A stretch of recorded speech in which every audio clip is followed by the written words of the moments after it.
Anies Baswedan adalah jenis pemimpin yang mengedepankan sisi gebyar, mengindah-indahkan kemasan. Maka tidak heran jika Anies sangat begitu pandai dan lihai dalam merangkai kata serta membuai simpatisannya. Ia juga termasuk jenis pemimpin yang haus akan pujian. Ciri khas tipikal kepala daerah yang datang dari kalangan akademisi.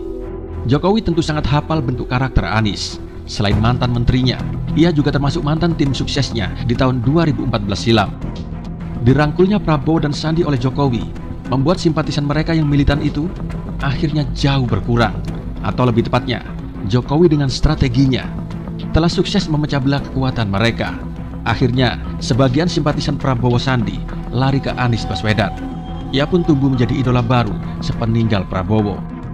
Melalui Anies, kelompok yang tidak menyukai Jokowi itu sangat berharap ia bisa menjadi seorang presiden di tahun 2024, mewakili perasaan mereka yang telah tercabik-cabik selama satu dasawarsa lamanya.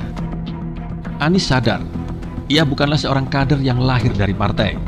Satu-satunya jalan agar ia dilirik partai dan dipinang menjadi calon presiden adalah dengan menaikkan popularitas serta elektabilitasnya. Dan sejauh ini memang cukup berhasil, meski belum begitu menonjol.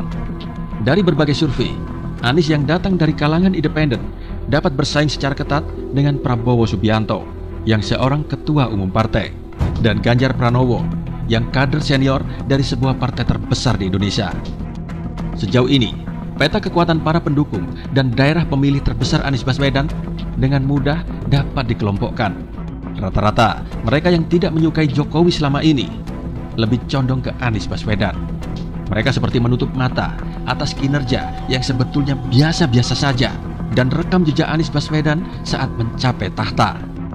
Sepanjang kepemimpinan Anies di DKI Jakarta yang sudah 4 tahun berjalan, tidak ada suatu hal pun yang tercatat begitu istimewa.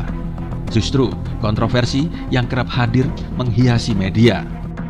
Dari sekian banyak kebijakan dan tindakan yang ia buat, barangkali yang paling baru serta yang mendapat perhatian publik soal kasus overpay atau lebih bayar di era Anies yang telah dilakukannya berulang kali. Sejujurnya, ini perbuatan yang memalukan untuk sekelas provinsi, menandakan betapa buruknya tata kelola atau manajemen anggaran mereka.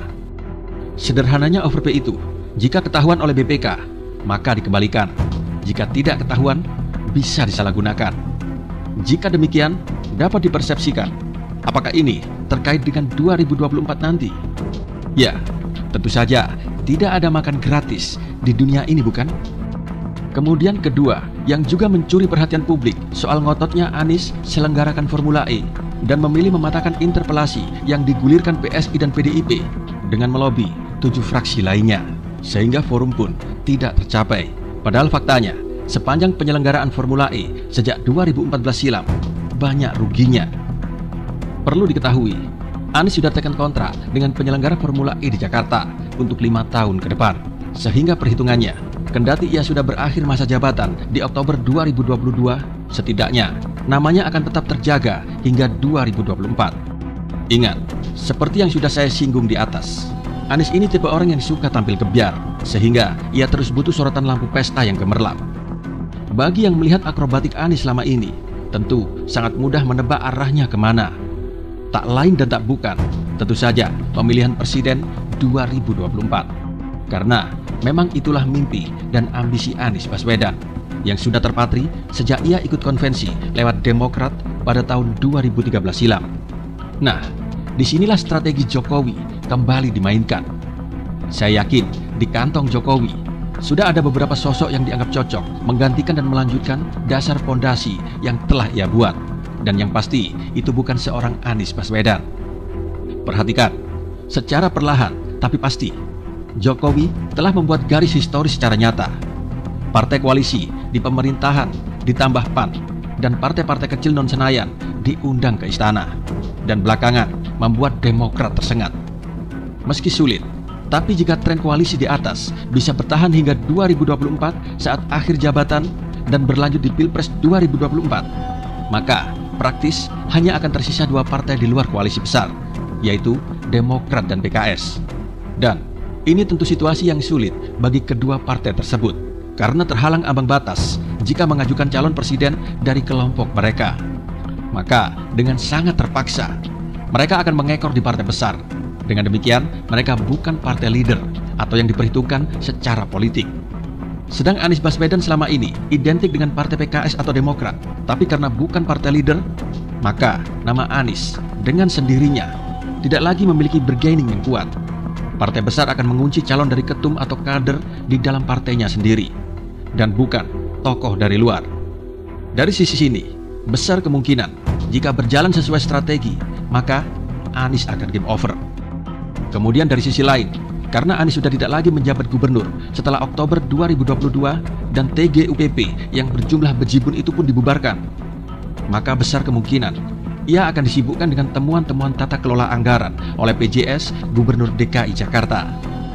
Itulah mengapa overpay untuk saat ini tidak atau belum diusut lebih lanjut oleh KPK. Tapi kabar baiknya, telik sandi Anies di KPK dipastikan sudah tidak ada, diiris-iris dengan cara sadis dan manis. Dengan kata lain, hanya menunggu momen yang tepat. Jokowi bukan tipikal pemimpin yang rusak-rusuh. Ia akan iris sedikit demi sedikit dari pinggir, bukan langsung ke titik pusat. Jika berjalan sesuai dengan rencana, maka karir Anies dipastikan selesai. Sebetulnya, sudah tak terhitung banyaknya Jokowi melakukan strategi sunyinya yang terbilang sukses itu. Dari menaklukkan lawan politiknya, mengambil alih aset negara dari tangan asing dan para konglomerat, juga keluarga cendana yang SBY saja ciut nyali, tapi oleh Jokowi dobrak-abrik. Kemudian memberangus ormas-ormas yang tidak jelas dan mengkandangkan pimpinan mereka ke penjara. Percayalah, tidak ada rasa takut di dalam diri Jokowi selama itu untuk kepentingan rakyatnya. Sebelum jabatannya berakhir di 2024, agenda-agenda besar yang telah dibuat harus terwujud agar pemimpin berikutnya tinggal lanjut. Bagaimana menurut Anda? Tulis jawaban Anda di kolom komentar. Salam NKRI dan salam dari rakyat jelata.